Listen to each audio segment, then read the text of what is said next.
يا اهلا بيكم. قبل ما نبدا الفيلم ما تنساش انك تصلي على النبي وتشترك في القناه وتفعل الجرس علشان يوصلك كل جديد. ومن غير ما اطول عليك يلا نبدا. بيبدأ فيلمنا مع بنت الصينية بتكون ماشية في محطة المترو وفجأة بتقع على الأرض وبتكتشف إنها كانت بتحلم، والبنت دي بيكون اسمها ماي وكانت مخطوفة عند عصابة عايزين ياخدوا منها معلومات، والمعلومات دي بتكون عبارة عن أرقام. وبنروح بعدها عند لاعب مصارعة حرة اسمه جاك وشغلته إنه يلعب مصارعة علشان ياخد فلوس، والمسؤول عنه بتبقى عصابة روسية. وبيكون جاك لعب ماتش ضد مصارع صيني وضربه جامد لدرجة إنه دخل في غيبوبة. فبيكتشف جاك إن اللاعب الصيني ده ما كانش مصارع، ده كان مواطن عادي وما يعرفش حاجة عن المصارعة. وبيروح جاك يزور اللاعب الصيني في المستشفى وبيعرف وقتها ان دخل غيبوبة بسببه. ومرات اللاعب الصيني بتكون منهارة من العياط اول ما بتشوف جاك وتطرده بره الأوضة. بعدها بيروح جاك للشخص المسؤول انه يجيب المصارعين وبيضربه بالبوكس وبيوقعه على الارض وبيقول له ان انت السبب ان اضرب الراجل ده. فبيقول له الاتفاق اللي بينا ان انت اللي تتضرب علشان ما فيش حد بيقدر يكسبك، بس انت اللي ضربت الراجل وخسرتني $1,000,000. فبيزعل جاك وبيسيبه يمشي. بعدها بنروح لماي اللي بتكون بنت ذكيه جدا، بتشوف اي ارقام بتحفظها وبتعرف تحسب اي حاجه ليها علاقه بالارقام. وقتها بتكون في حصه رياضيه وبيبقى مطلوب منها حل مساله حسابيه، فبتحلها بطريقتين وبتكون طريقة منهم صح والتانية غلط.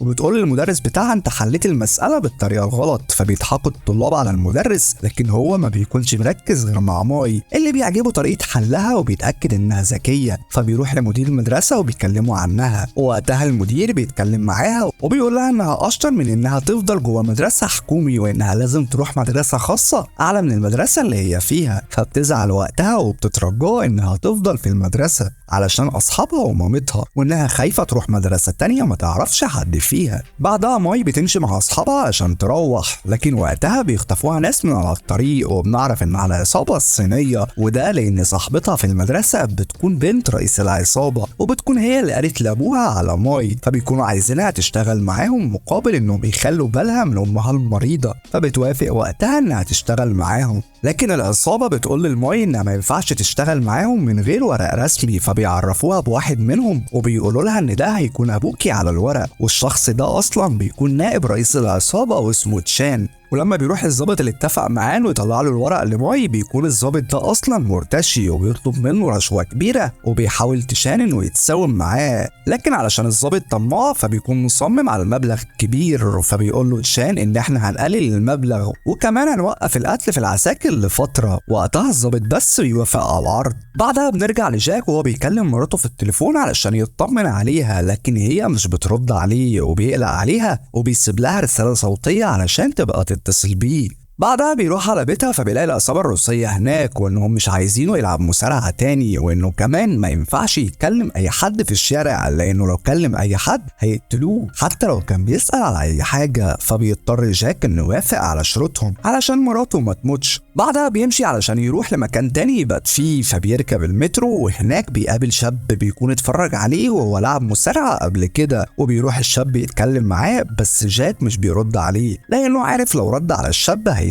فبيسيبه جاك وبيمشي. بعدين بنروح لماي وهي ماشيه مع تشان وبتقوله على حساب المحلات بتاعته علشان يعرف لو حد من الناس اللي شغالين بيسرقوه ولا لا، وبتفضل تقوله على مكسب كل محل لحد ما بيوصلوا عند محل منهم واللي بيكون كازينو، وبتقوله انه الكازينو ده بيخسر. فبيتعصب وبيقرر انه يضرب مدير الكازينو وبيقتله، وبتكون ماي خايفه من اللي شايفاه. بعدين بياخدها وبيروح عشان ياكله، لكن هي ما بترضاش تاكل عشان بتكون زعلانه وبتقول انها سبب في قتل مدير الكازينو، لكن هو بيقول لها ان ده شغل والشغل ما فيهوش رحمه. ومن الناحيه التانيه بيروح جاك للمكان اللي هينام فيه واللي بيكون مكان تجمع للناس الضاله، وبياكل معاهم لكن ما بيرضاش يرد على حد. وبعدين بيروح للسرير عشان ينام وبيشوف من بعيد واحد من الناس بيتخانق مع الشرطي لكن بيطنشه وبيكمل تغيير هدومه. بعدها الراجل ده بيجي ينام في السرير اللي جنب جاك وبيقولوا ان جزمتك حلوه جدا، يا ريت عندي جزمه زيها. فبيقول له جاك انا عارف انك حرامي ولو صحيت من النوم وما لقيتش جزمتي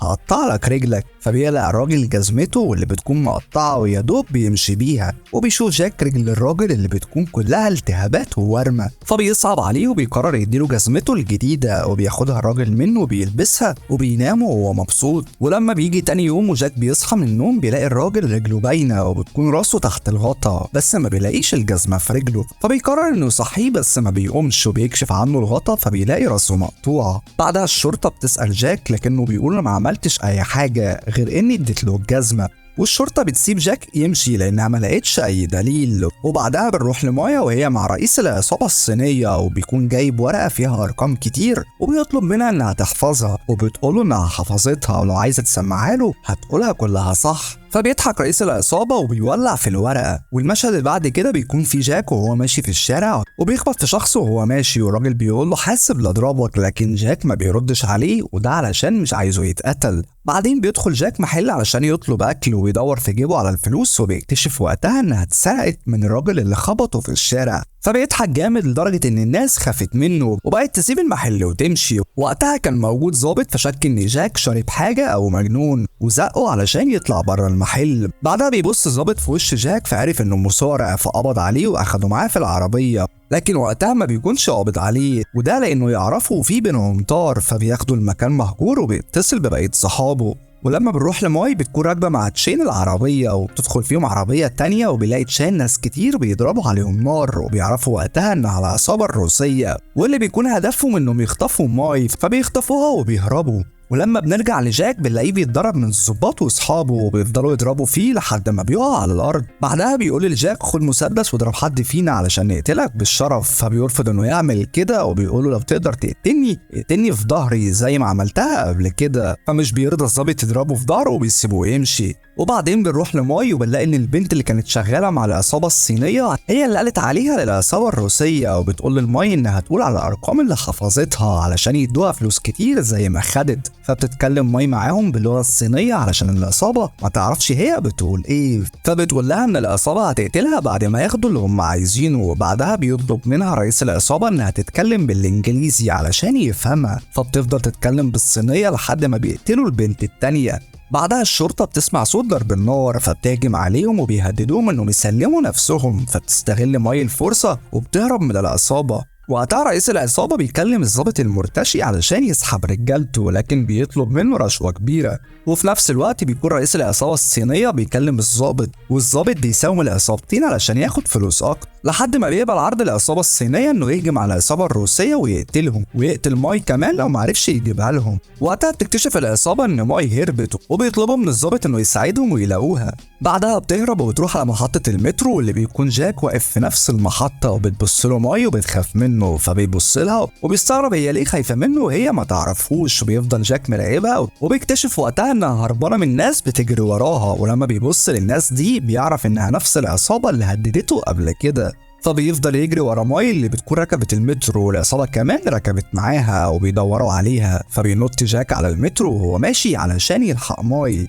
وبيركب جاك اخر عربيه في المترو وبيطلع فوق المترو لحد ما بيلاقي باب مفتوح وبيدخل منه وبيجري ورا العصابه لحد ما لحقهم قبل ما يمسكوا ماي، فبيضربهم كلهم وبينقذ البنت منهم. وبعدها بتهرب ماي من جاك فبيجري وراها، لكن وقتها بيلاقي الضابط اللي ضربه قبل كده مسك البنت وبينادي عليهم وبيضرب الضابط، فبتجري منه ماي لكنه بيمسكها من ايديها، فبيقول لها ما تخافيش انا مش هاذيكي، ولو مش عايزه العصابه تمسكك اركبي معايا. وبتسمع الكلام وبتركب مع العربيه، وبتحصل مطاردة وقتها ما بين جاك والشرطة والعصابة، لكنه بيعمل فيهم مقلب وبيدخل شارع مليان دخان، ولما بيدخلوا ورا الشارع بيلاقوا عربية جاك واقفة وبينزلوا يبصوا جواها، وبيطلع جاك يقتلهم، وبعدين بياخد ماي وبيهربوا. بعدها على طول العصابة الصينية بتكلم الضابط علشان تسأله على ماي، فبيعرفهم انها مع جاك. بعدها جاك بياخد ماي وبيطلعوا على محل ملابس علشان يغيروا هدومهم ويشتروا هدوم تانية يلبسوها، وبعدين يطلع على فندق وبيغير جاك اسمه علشان محدش يتعرف عليه من حجز الأوضة، وبيخبي ماي علشان محدش يشوفها معاه، وبيتكلم معاها ويسألها ليه العصابة بتجري وراها، فبتعرفه انها حافظة أرقام كتير والأرقام دي هم محتاجينها، فبيفهم وقتها ان الأرقام دي شفرة لحاجة مهمة،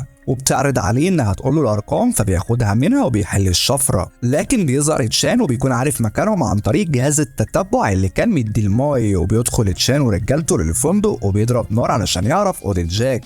ولما بيسمع صوت ضرب النار بيفتش في ماي وبيلاقي معاها تليفون في جهاز تتبع، وانهم عرفوا مكانهم عن طريقه، فبياخد جاك التليفون وبيكسره. وبعدها بيكون تشان عارف الاوضه وبيطلع علشان ياخد ماي، وبيهرب عن طريق السلالم الخلفيه، وبينزل تشان بسرعه علشان يقابلهم. فبيدخل جاك الدور التاني علشان يهرب منه، فبيلاقي ان في ناس من العصابه ماسكين مسدسات واخدين رهاين، فبيضربهم وبعدين بياخد واحد وبينط بيه من الشباك. بعدها الشرطه بتشوف جاك فبتجري وراه، لكن بيركب عربيه وبيهرب منهم. وبعد شويه بينزل من العربيه في شارع تاني ويركب تاكسي علشان يعرف يخلع من الشرطه والعصابه. وبيكون جاك سرق تليفون واحد من العصابه الروسيه، فحب يعرف مكانهم وبيكلم رئيس العصابه وبيقول له ان راجل من رجالته، بس رئيس العصابه بيقول له ان الحكومه قالت انك مت، لكن هو بيكذب الشرطه وبيقول له انه لسه عايش علشان يقول لجاك على مكانه.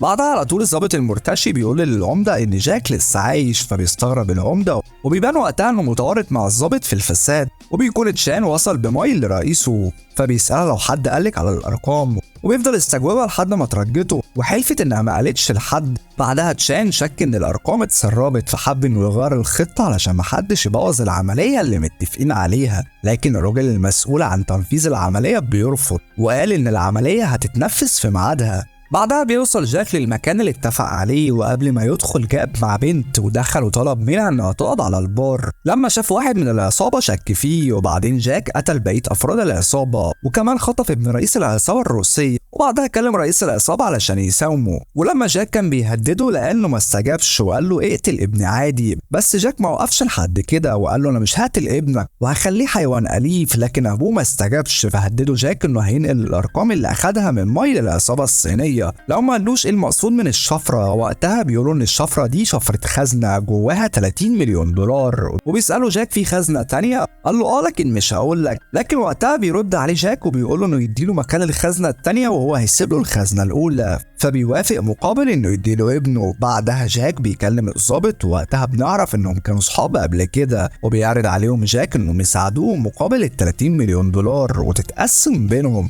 وبيكونوا اصحاب الضابط هم كمان مرتشين، بس بيكونوا مش واثقين في جاك وبيسالوه عرف المعلومات دي كلها منين، فبيوريهم ابن رئيس العصابه الروسيه وانه هيديه ابوه مقابل انه يعرف مكان الخزنه، فبيصدقوا جاك وبيوافقوا انهم يساعدوه. ولما بيروح جاك واللي معاه المكان رئيس العصابة الروسي بيبدأوا يضربوا عليهم نار وبينزلوا المكان الخزنة، وبيطلب جاك منهم انهم يسيبوا مسدساتهم على الارض، فبيسيبوها وبعدين بيروح يفتح الخزنة لكن بيلاقيها فاضية، وبيفضلوا يضربوا في بعض، وبيفضل جاك والضابط المرتشي وبيهربوا بره المحل.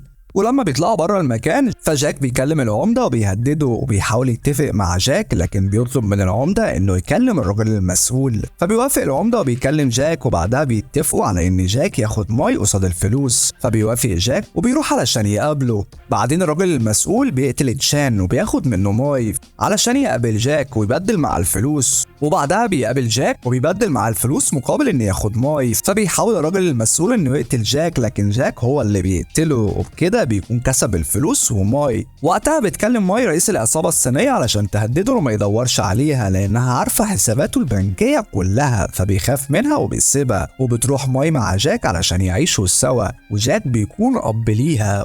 وبكده نكون وصلنا لنهايه فيلمنا. ما تنساش يا صديقي انك تشترك معانا علشان يوصلك كل جديد. اشوفك الفيلم الجاي، سلام.